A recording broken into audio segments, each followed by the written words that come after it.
Hello, Ken at NewTech Inventors.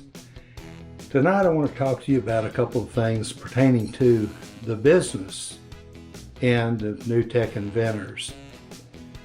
About a year ago was when I had reached the point where I felt like I had a product and I'd learned enough about 3D printing that I thought I could start a business making products with 3D printers. So that's when it all started.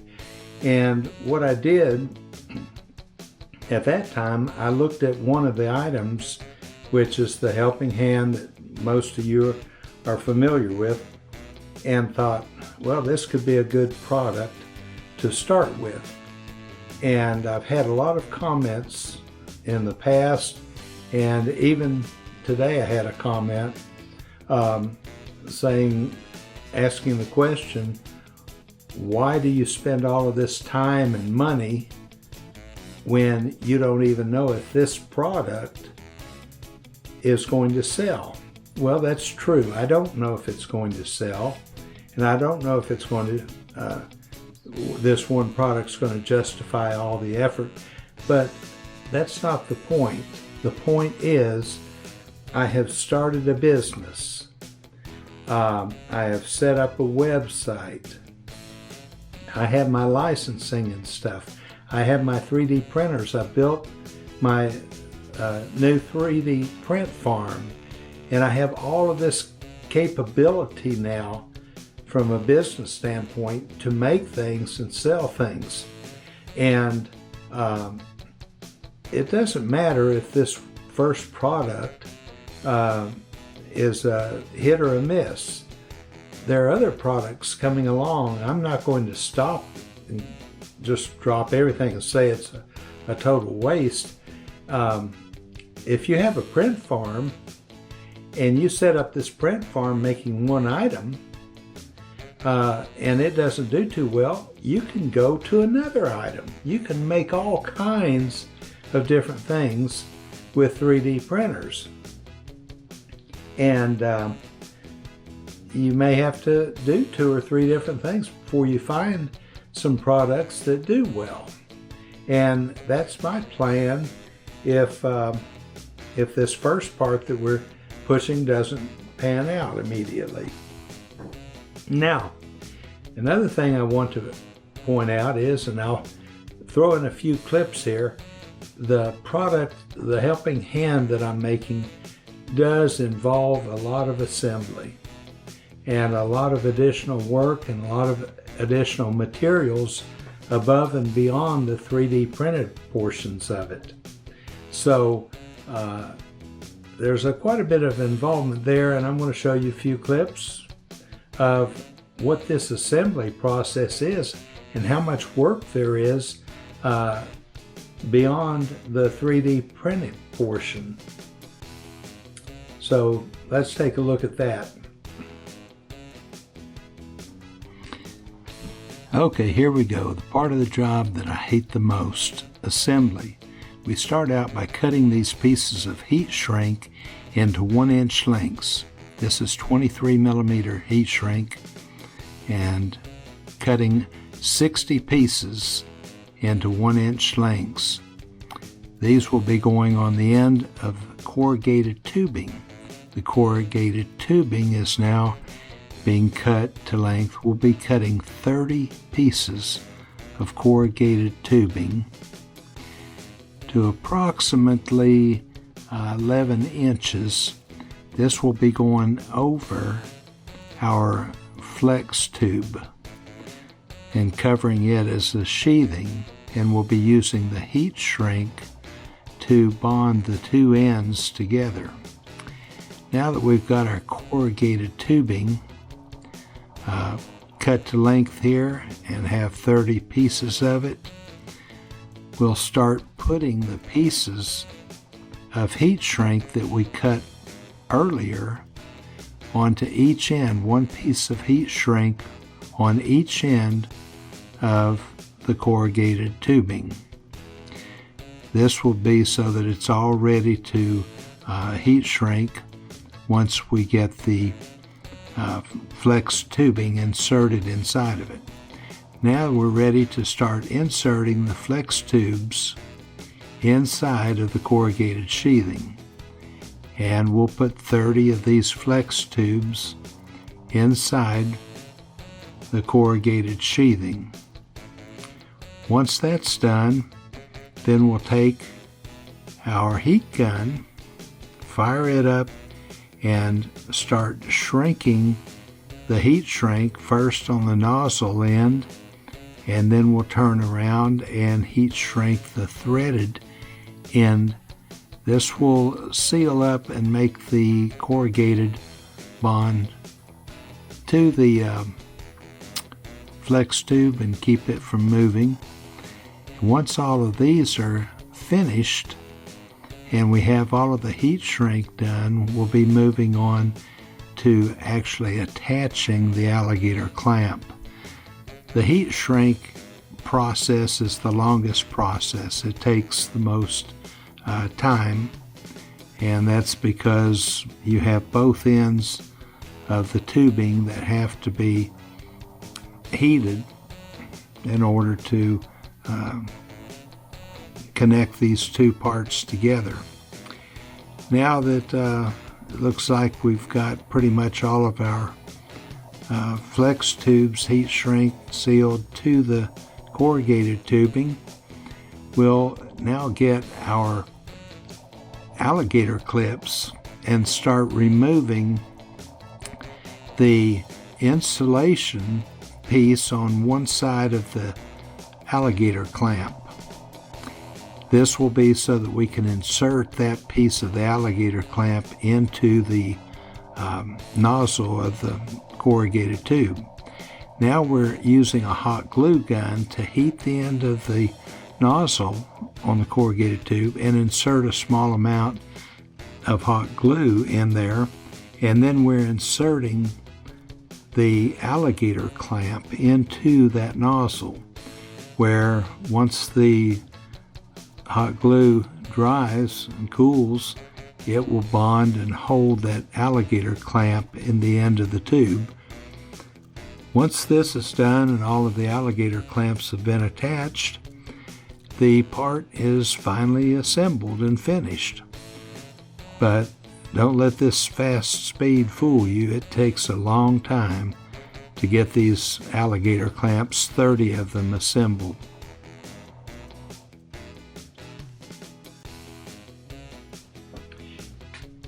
I think you've seen the videos now of what was involved and what I did to assemble this part, this flex arm accessory, alligator clip, flex arm accessory for the helping hand, containing no 3D printed parts,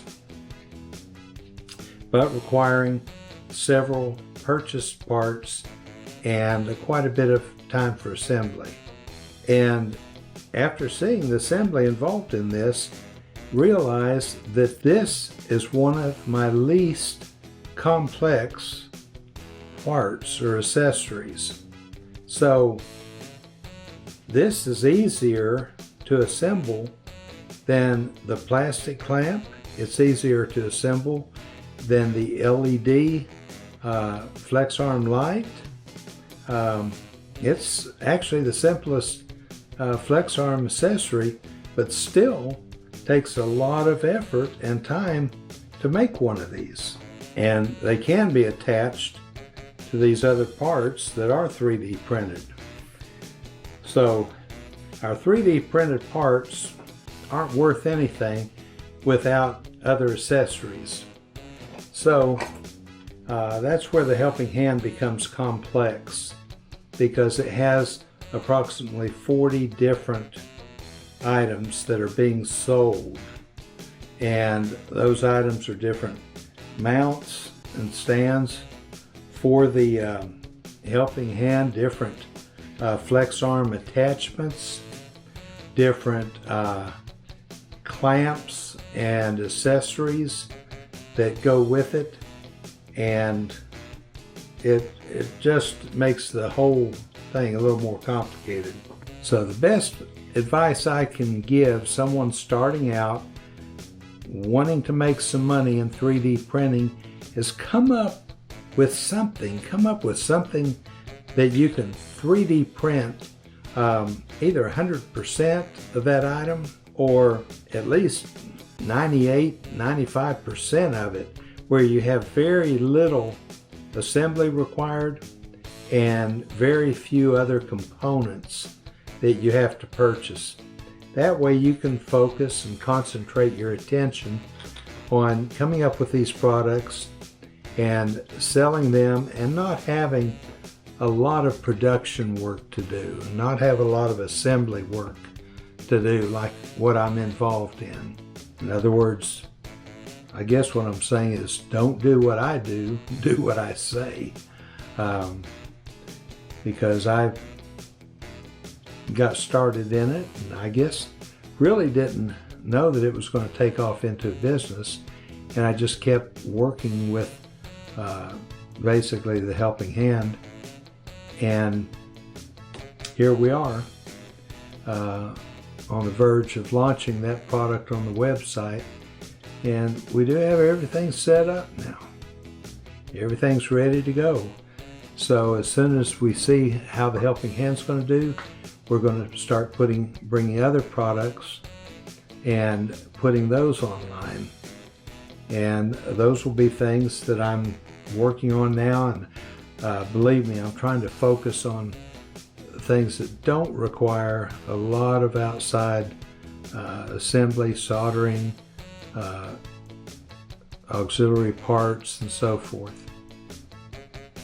Okay, now that you've seen some of the stuff that's involved, this is the most difficult product. I think the Helping Hand is probably the most difficult product I could have chosen to start with, because of all the additional parts and suppliers and things, resources I need, all of the assembly required, and all of the various parts involved in it. So yeah, it's difficult, and it may work out, it may not, but we'll see. We'll find out real quick. Now, the other thing I wanted to say is, if you look at my business and you're thinking about starting a 3D business, the way I'm doing it and the product I'm starting with is probably your worst choice. So if you can come up with a product that doesn't require a lot of other parts that have to be purchased and assembled, then you're much better off. For example, if you make this little guy right here and you sell this, let's say you make it for 50 cents worth of material and about 5 hours of print time or something on your printer, and then you sell it for $10, then you're going to make some money off of it. Or even something like this. This is something that you 3D print. The printer does all the work, and once it's printed, then it can become an item and you can sell it. And so if you can come up with something like that, and even like this where you make multiple parts, like this nut and bolt, these interact, they work together. So you can make something out of 3D printed parts that assembles into some type of a tool or some type of a toy or something like that, unique, something that you yourself designed, and you print it on your 3D printer. Then all you have to do is print these parts and sell them. That is very simple, and I think you have a much better chance of being successful doing that, and without having a lot of cost involved. Now I do have a couple of products coming up that will be similar. They'll be 98% 3D printed parts, so that the printers do all the work, print all the parts, and just very little assembly or maybe a few screws or something are needed to complete the part. And I think those will be very profitable. And the good thing about them, you don't have to worry about lead times and waiting for other components or parts to come in. For example, with our Helping Hand, and this is the table mount. The table mount, the feet, the base, the couplers, the head, everything is made by 3D printing. Now these steel rods have to be purchased and cut to length, and we have to purchase some screws and nuts for these parts. The power head requires some electronic components, but other than that, that's basically what we have there. Now some of the other parts, like this clamp that fits onto this extension arm 3-port holder, this clamp is purchased. So I have to buy these and then put the nut and bolt in to my 3D printed part, and then that can be used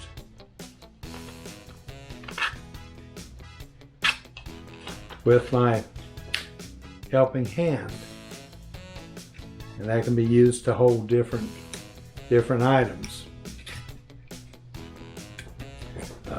Not that you'd ever want to hold a screwdriver, but you know, it can do it. It can hold a soldering iron, microscope, hot air gun, whatever. And but those are some of the things that are involved with the type of business that I have, and especially with the part that I've started out with, the Helping Hand. Now, I'm going to try to get some of these other products online as fast as I can, but you have to, when you're a one-man operation, you're very limited, so you have to do things one step at a time. And my next step is to launch the website and have enough inventory to be able to sell these products. Another thing that's involved is the marketing aspect of the business. You can't just make an item and create a website and put that item on the website and say this is a $5 item and expect people to come and purchase it, because first of all, no one's going to know that your website even exists, let alone that this part exists. So what you have to do, you have to do marketing. You have to be able to get the word out. Let people know that there's a new part in town, and this part is something that everybody needs or everybody's going to want. And then once they know that, then they can look for this part and find your website. But at the same time, you want to also let everybody know that you're in town, that you have a website and where your website is and what you're selling on your website. So it's a double-edged sword. You have to go out there and actually get people to come to your website to purchase your item. And this can be done through advertising. It can be done through the most economical way to do it is to do it through social media and be able to find, for example, if this is used in a particular business, like let's say car rebuilding antique cars or whatever, then what you would want to do is try to contact and get on websites and social media platforms that cater to automobile restoration, antique cars, muscle cars, whatever, and get out there and let them know that you've got a product that they can use in their restoration of antique cars or muscle cars, and that they can purchase it on your website.